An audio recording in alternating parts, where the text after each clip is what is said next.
Hours of leaders fighting later. The two queens had fought the Artheria, Teleus, and the royal sisters into a closed area when Queen Chrysalis said, while creating a sound bubble around them, "Okay, now is our chance." Wild Striker nodded before saying, while turning to look at Artheria, who has a knowing look on her face, "Can we take a breather? I think you know that I don't wish to fight you anymore." "Agreed. So are you willing to switch side?" asked Artheria to the two of them. "I have a plan to defeat both the Gray and Crunch, but it requires you two to get the armies to turn against them. They'll listen to you, wild as you were, the voice of their followers in the day."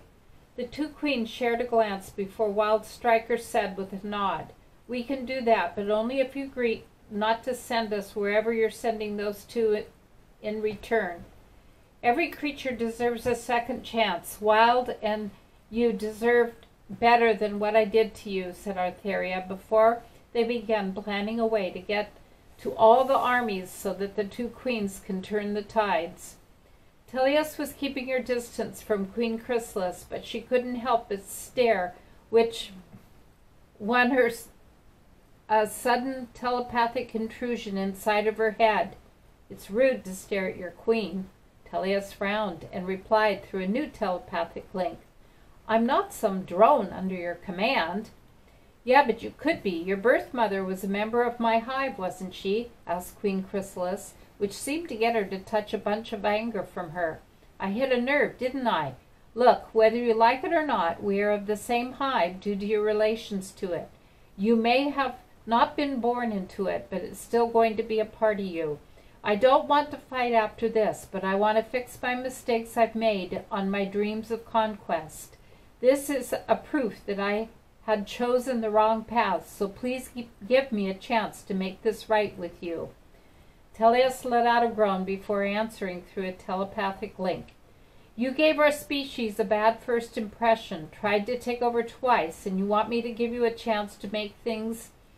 Is that right?" Queen Chrysalis slowly nodded. "Then prove to me you have some good in you. Don't make my mother regret working with you. That would be a good start."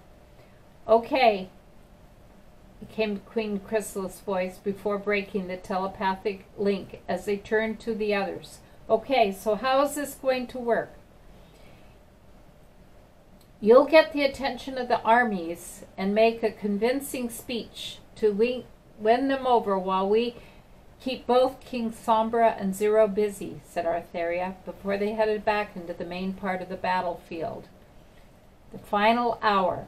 Crunch the Rock Dog was thrown in front of the Gray, who said as Katrina was ready to fight even him, This has to stop. Oh wait, you are such a disappointment.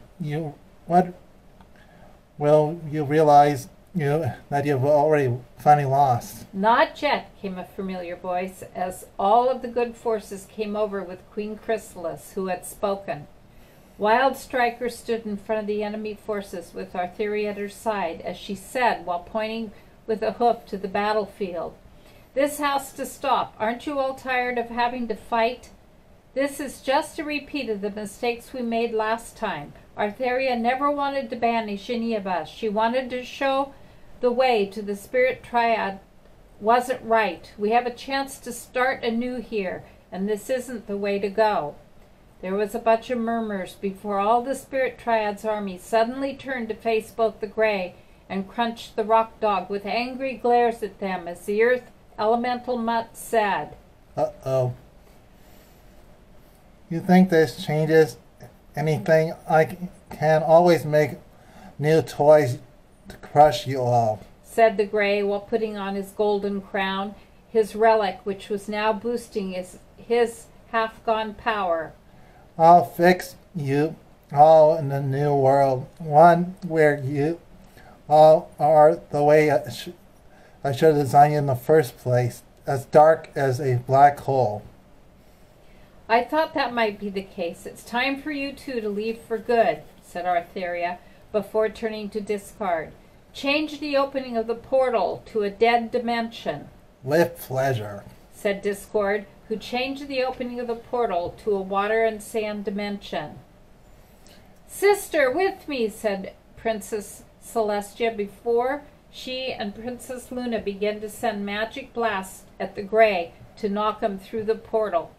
Katrina came to Arthuria's side and said with a hiss before heading after Crunch, who was trying to flee by melting into the ground to escape, "Crunch is mine!" Both villains were being pushed by overwhelming of both might and magic, as well as the result before they were both sent flying through the portal. "That's it! Close it now before—" Arthuria ordered to the Lord of the Chaos, but just then the Grey was trying to get back through. Arthuria, using the last of her strength for this fight, sent a huge magic blast, sending the Grey completely through before she collapsed on the spot. As the portal closed, she could hear both Teleus and Princess Celestia calling out her name. The story finishes in the epilogue. Don't worry about Arthuria, because she'll be fine, as it's explained in the final part of this story.